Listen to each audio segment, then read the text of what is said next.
అరే రోజులే భయ్, నీ కోసం నువ్వు బతుకు, ఇంకోని కోసం నువ్వు బతకకు. అర్థమవుతుందా? Do what ever you want, don't చేస్ ఫర్ అదర్ డ్రీమ్స్. ఓకే, నీకు ఏది చేయాలనిపిస్తే అదే చెయ్యి.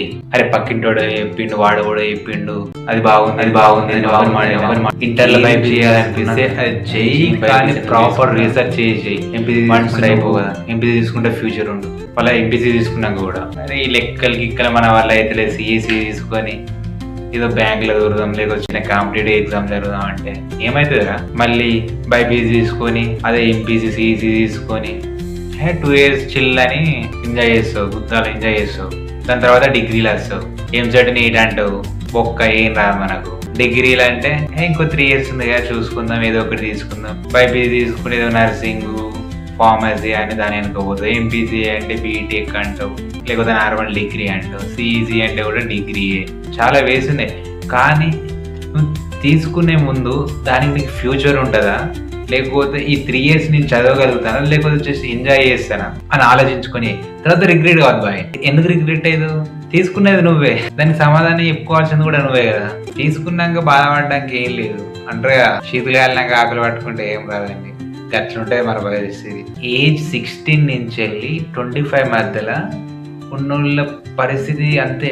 School life is the best life. ఎందుకంటే 1 to 10th వరకు అసలు నీకు ఎలాంటి టెన్షన్స్ ఉండే. 6 సబ్జెక్టులు ఉండేది, maths, physics, science, Telugu, English, Hindi అని ఉంటుంది. బిందాస్గా పోతుంది లైఫ్ ఆ 10 years. వన్స్ నువ్వు 10th అయిపోయినాక ఒక పెద్ద డైలమాలో వాడతావు. ఎప్పుడైతే నీ ఇంటర్ కంప్లీట్ అయిపోతుందో వాడు అడుగుతాడు, వీడు అడుగుతాడు, అరే నెక్స్ట్ ఏంటి బొంగు, నాకే తెలియదు నెక్స్ట్ ఏంటి అని ఎన్నిసార్లు అడుగుతా. నీ ఇన్నర్ ఫీలింగ్ అట్లా ఉంటుంది. అందుకే చదువు, కానీ అది కదా నీకు నచ్చిన కోర్సు తీసుకొని నీకు ఫ్యూచర్ ఉంటుంది. అసలు ఎందుకు చదువుతున్నావు ఫస్ట్ అది ఆలోచించు.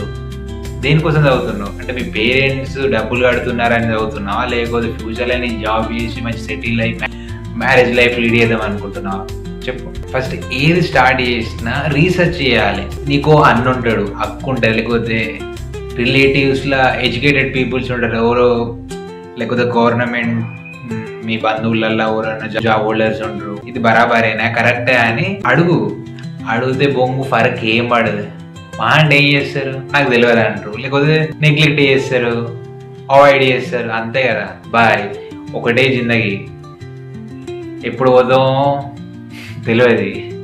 ఫర్ సపోజ్ ఇప్పుడు నేను మాట్లాడతానా, ఇప్పుడు నాకు హార్ట్ అటాక్ రావచ్చు, సీరియస్ రావచ్చు, ఏమన్నా రావచ్చు కదా, తెలియదు కదా, ఏమన్నా రావచ్చు. అదే జిందగీ అంటే.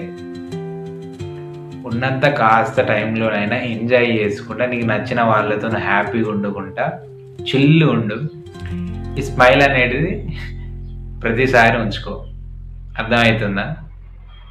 ఏం పని చేసినా వెనక ముందట. ఓకే.